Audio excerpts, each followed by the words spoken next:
여러분은 모세를 생각할 때 어떤 것이 떠오르나요? 이스라엘 백성에게 모세는 애굽의 노예 생활에서 구출해낸 민족적 영웅이자 시내산에서 하나님의 율법을 받아 유대인의 신앙과 생활의 규범을 제공한 인물이기도 합니다. 그리고 그의 가르침은 모세 오경이라고도 불리며 히브리어로 가르침이라 뜻하는 토라를 통해 오늘날 하나님을 믿는 모든 신앙인들에게도 하나님을 의지하는 삶이란 무엇인지를 알아가는 데 큰 영향을 끼치고 있습니다.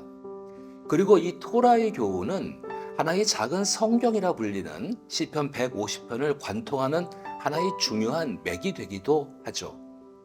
그리고 시편 모음집에서 가장 큰 전환점이 되는 이제 시편 제4권은 고난 중에 기도하는 우리 신앙인들에게 아주 중요한 메시지를 전합니다. 제4권은 주로 하나님의 구원하심과 장차 이루어질 하나님 나라를 소망하고 기다리지만 약속의 성취가 보이지 않는 암담한 현실에서 구원의 확신을 가지고 찬양하는 시들로 구성되어 있습니다. 지금까지 시편을 통해 살펴본 토라의 교훈을 다시 한번 정리해 보면 각 권의 시인들은 어떻게 말하고 있었나요? 각 권의 도입부인 시들을 보면 제1권의 첫 번째 시인 시편 1편에서는 복 있는 사람은 오직 여호와의 율법을 즐거워하여 그의 율법을 주야로 묵상하는도다 라고 말하며 제2권의 첫 번째 시인 시편 42편 마지막 절에는 내 영혼아 내가 어찌하여 낙심하며 어찌하여 내 속에서 불안해하는가 너는 하나님께 소망을 두라. 나는 그가 나타나 도우심으로 말미암아 내 하나님을 여전히 찬송하리로다 라고 말합니다. 그리고 제3권의 첫 번째 시인 시편 73편 마지막 절에선 하나님께 가까이 함이 내게 복이라. 내가 주 여호와를 나의 피난처로 삼아 주의 모든 행적을 전파하리이다 라고 말합니다. 즉 하나같이 하나님을 의지하는 삶이 복되다라는 토라의 중심 교훈을 가지고 통합되고 있죠.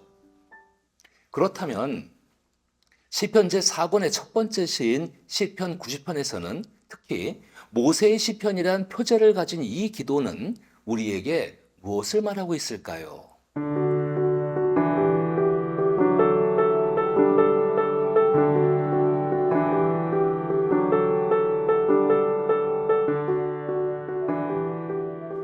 먼저 1절을 통해 시인은 주께서 온 세대에 걸쳐 우리의 거처가 되셨다고 고백합니다. 여기서 거처라고 번역된 히브리어는 마온이라는 단어인데요. 이 단어가 시편에서 사용될 때 거의 고난 가운데 피난처가 되어 주셨다라는 하나님을 향한 신뢰의 모티브로 사용됩니다. 그리고 그 거처가 되신 하나님은 이 세상이 만들어지기 전부터 영원히 존재하는 분이라고 고백합니다. 그런데 그에 반해 3절부터 6절은 인간의 매우 짧은 연수를 대조해서 언급하는데요.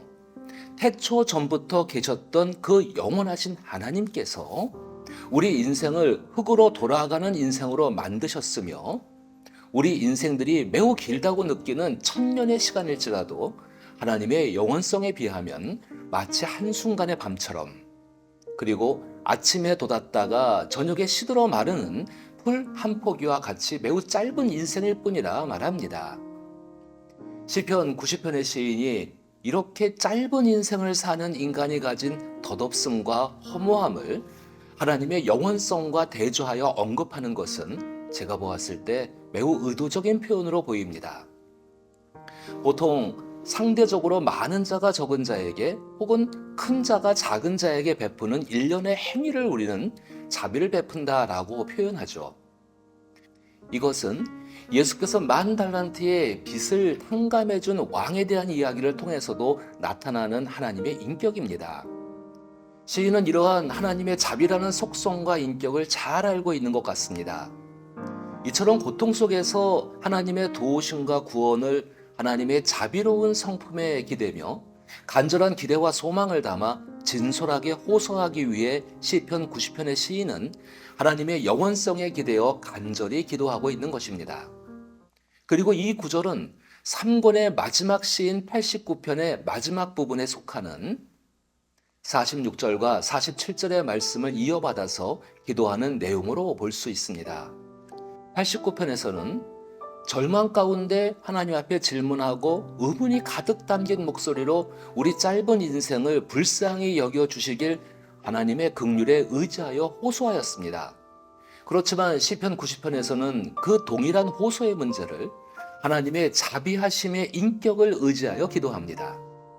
우리는 누군가를 신뢰하는 과정을 생각해 보면 그 대상에 대한 다양한 정보를 고려하여 이 사람은 믿을 만하다 혹은 신뢰할 만하다고 여기게 되죠. 이처럼 우리는 하나님에 대한 신뢰가 흔들릴 때 이 시편의 시인들처럼 과거의 경험이나 성경을 통해 하나님 인격에 대해 더 많이 알게 될수록 불안하고 답답한 상황에서도 포기하지 않고 기도할 수 있는 힘과 가능성의 도움을 받을 수 있습니다. 그리고 이미 시편 78편의 시인을 통해 알 수 있듯이 우리가 육체이며 하고 돌아오지 못하는 바람임을 기억하시는 하나님은 우리의 유한함을 하나님의 영원함이라는 크신 인격 안에 품고 계십니다. 이것이 하나님의 긍휼과 자비의 인격입니다. 이처럼 하나님의 자비하심의 인격은 우리의 은밀한 것까지도 다 하나님의 빛 가운데 품고 계십니다. 고대 이스라엘인들은 삶의 고통을 해석할 때 신에게 잘못하여 우리가 징계를 받으며 우리는 그 징계를 경고 삼아 하나님께로 돌이켜야 한다는 신앙이 있었습니다. 즉 끝나지 않는 이스라엘 민족이 처한 이방 민족의 침략과 포로 생활의 고됨, 그리고 악한 자들의 번성함을 지켜보는 신실한 신앙인들의 눈에는 그들이 겪는 모든 고통은 하나님의 진노하심이었습니다. 마치 이 기도는 왕 앞에 엎드려 자신의 잘못을 고하며 왕의 징계와 징벌의 선처를 구하는 한 백성의 간절한 탄원문을 읽는 것 같습니다. 우리에게 닥친 이 고통의 순간들이 만약 하나님께 잘못하여 버림을 받을 만한 것들일지라도 우리는 하나님의 분노에 우리의 평생이 순식간에 소멸되는 작은 존재일 뿐이며 하나님의 영원성에 비해 강건해도 80세까지밖에 살지 못하는 미약한 존재이니 우리에게 하나님의 긍휼과 자비를 베푸셔서 우리 인생의 고통과 근심 없이 살아갈 날이 속히 오길 기도합니다. 어떻게 보면 매우 처절해 보이기도 하는 기도문입니다. 특히 12절은 그 고통이 얼마나 심한지 살아갈 날을 셀 수 있는 지혜를 구할 정도로 매우 지쳐 있음을 볼 수 있습니다. 참 사람이 극심한 고통 가운데 있을 때 느끼는 감정은 신앙이 있는 사람이든 그렇지 않은 사람이든 동일한 것 같습니다. 차라리 내가 이 고통의 시간을 얼마만큼 버티면 벗어날 수 있을지 알기라도 하면 그나마 버틸 수 있을 텐데 하는 심정인 것이죠. 하지만 우리 신앙인들에게는 아주 특별한 지혜와 차이가 있습니다. 그것은 바로 자비와 인자의 하나님 안에 내가 존재하고 있음을 믿는 확신과 신뢰가 그 지혜이며 차이입니다. 이 믿음과 신뢰는 우리가 극심한 고통 중에서도 나를 계수할 수 있는 지혜를 얻어 인내하고 버틸 수 있게 도와줍니다. 이것이 12절의 말씀을 통해 우리가 하나님 안에 기대할 수 있는 기도이며 우리는 결국 그 구원의 때를 기다리며 하나님을 의지하는 신뢰와 믿음을 통해 극심한 고통을 이겨낼 수 있는 힘을 날마다 얻게 되는 지혜입니다.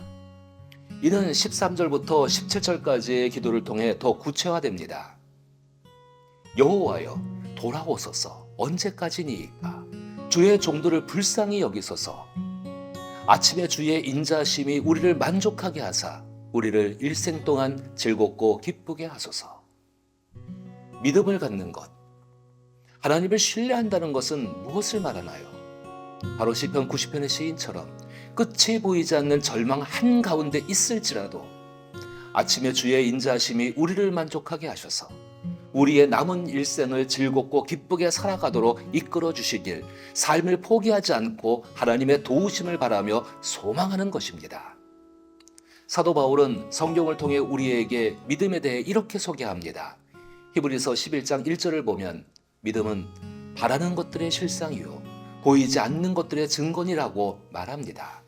그리고 로마서 4장에서는 아브라함의 믿음을 바랄 수 없는 중에 바라고 믿었다고 표현하며 아브라함이 모든 민족의 조상이 될 수 있었던 이유를 설명합니다. 아브라함은 하나님의 약속을 의심하지 않고 믿음으로 견고해져서 하나님께서 아브라함에게 약속하신 그것을 능히 이루실 줄을 확신하였기 때문이라고 증언하죠.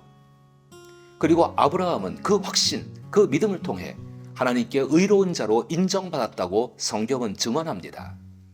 이것은 바로 시편 90편 16절에서 17절이 의미하는 바와 같습니다. 시인은 그 믿음의 조상들에게 하신 일들을 오늘날 동일한 신앙을 가지고 살아가는 우리에게도 나타내시기를 간절히 바라며 기도합니다.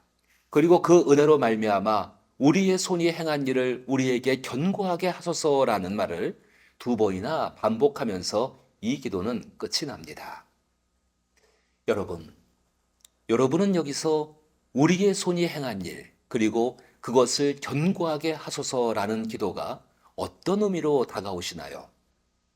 저는 죽음이 코앞에 있는 것 같은 절망 중에도 절대 포기하지 않고 하나님께 운명을 맡기며 살아가는 우리의 신앙과 어떤 상황 가운데에도 지금까지 지켜온 하나님의 약속을 신뢰하는 마음을 지켜온 우리의 믿음의 수고가 결코 헛된 것이 아님을, 그 구원과 회복의 때를 꼭 맛볼 수 있음으로 말미암아 우리의 믿음과 신앙이 더욱 견고해지게 해달라는 기도처럼 다가옵니다.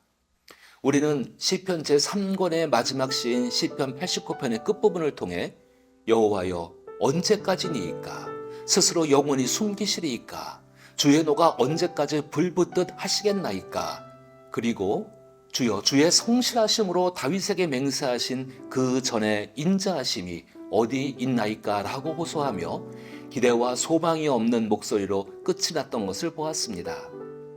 그리고 그 끝나지 않는 고통은 하나님께서 아브라함으로부터 시작하셨고 다윗을 통해 믿음의 후손들에게 맹세하신 우리의 하나님이 되어주실 것이라는 그 약속을 잊으시거나 파기하신 것은 아닌지 의심하게 만듭니다. 그러나 시편 제4권의 시작시인 시편 90편은 89편의 후반부에 남겨놓은 질문인 우리의 인생이 얼마나 짧은지를, 우리 모든 인생을 얼마나 허무하게 창조하셨는지를 기억해달라는 기도를 이어받아 하나님의 영원성과 인간의 유한하고 덧없는 인생을 대조하며 하나님의 자비하신 인격으로 인하여 우리가 신뢰하고 믿어왔던 하나님의 약속이 결코 틀리지 않았음을 경험하게 해달라는 기도로 더욱 하나님의 옷깃을 붙듭니다. 마치 예수의 옷자락만 만져도 병이 낫기를 간절히 바라던 혈류증을 앓던 한 여인의 간절한 마음과 같이 말입니다.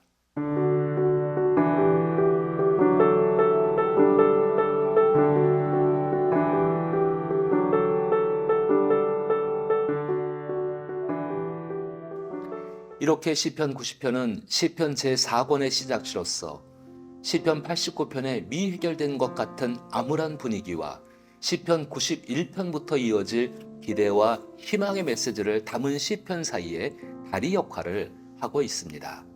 그리고 이 시의 표제는 모세의 기도이기도 하죠. 즉 시편 90편은 우리 신앙인들에게 이 메시지를 던져주는 것 같습니다. 우리는 아무리 기도해도 상황이 나아지지 않거나 기도 중에 받은 소망과 희망이 있음에도 불구하고 상황이 달라질 것 같지 않아 암울할 때가 많습니다. 이런 때에는 마치 하나님께서 약속을 파기하시거나 우리의 기도를 잊으시거나 외면하시는 것처럼 느껴질 수 있습니다. 그러나 시편 제4권의 시작시인 시편 90편은 우리의 불안과 절망적 상황에 반전에 대한 기대를 주며 하나님의 약속은 절대 파괴되지 않는다는 메시지를 줍니다. 즉 하나님의 말씀과 약속은 변함없음을 교훈하는 것이죠. 아무런 희망이 보이지 않고 기대하다가 상처를 입어 절망 가운데 마치 스월에 떨어진 것처럼 느껴질 때조차도 자비하신 하나님의 인격과 그분의 약속은 반드시 지켜진다는 신실함에 기대어 끝까지 하나님의 옥깃을 붙드는 신앙을 가지라고 교훈하고 있는 것이죠. 그럴 때 우리는 지금까지 믿음으로 지켜온 모든 수고가 헛되지 않았음을 더욱이나 확신할 수 있을 것입니다. 어쩌면 이 기도는 우리가 소망하는 일들을 철저히 우리의 수고에서 하나님의 통치와 다스림으로 이루실 하나님의 약속을 소망하도록 우리의 시선을 이끕니다. 이것은 굉장히 놀라운 신앙의 신비입니다. 예수께서 우리에게 말씀하신 수고하고 무거운 짐진 자들아 다 내게로 오라 내가 너희를 쉬게 하겠다 이 초청의 말씀이 무엇이겠습니까? 우리는 하나님의 구원을 바란다고 하지만 우리는 부단히 우리의 수고와 노력으로 구원을 이루어내려고 하였습니다.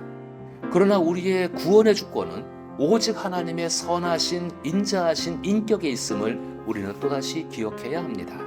성경은 끊임없이 우리 신앙인과 하나님과의 관계성에 초점을 두며 하나님을 의지하는 자에게 어떤 복을 베푸실 것인지를 교훈하며 우리를 하나님을 의지하는 삶과 복과 또한 복전사의 삶의 기쁨을 전합니다.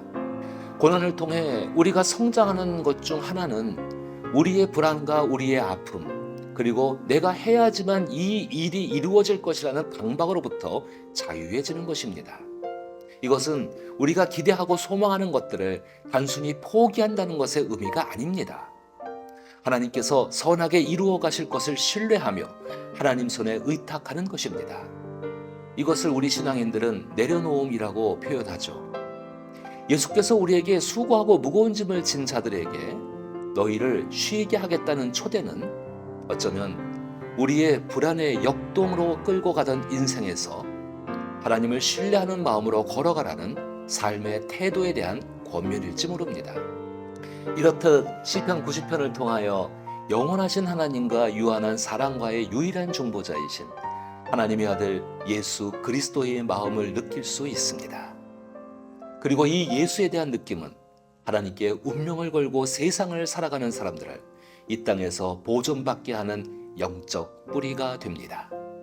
이 시편 90편의 시처럼 고난 가운데서 하나님께 운명을 건 당신에게 하나님의 자비가 충만하게 경험되기를 나사렛 예수의 이름으로 축복합니다.